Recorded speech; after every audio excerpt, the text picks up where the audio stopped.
Seagrass meadows are incredibly productive and biodiverse systems. They're like a hidden wonder of our coastline, supporting our fisheries, protecting our coastlines and help mitigating against the problems of climate change.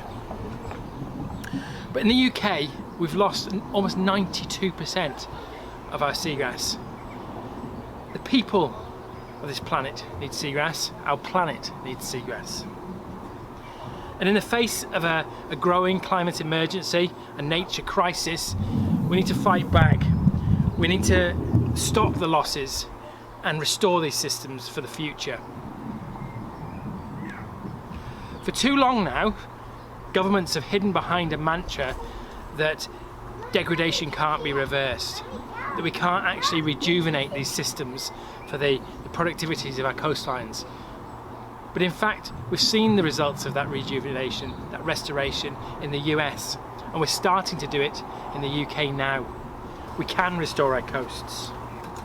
Yes, seagrass restoration is expensive. There remain many unanswered questions about how we undertake this, and from time to time there are failures. But the overarching experience and evidence suggests that we can restore these systems.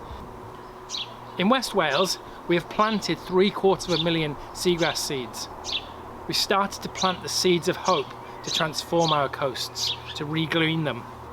At the moment we're doing things at a scale that is akin to allotment gardening, but we need to turn that into industrial farming activity to restore our oceans, to plant whole meadows that cover the thousands of hectares that they used to. We can restore seagrass meadows, we can restore our coasts, and we need to start it with action and with support from the wider community and government.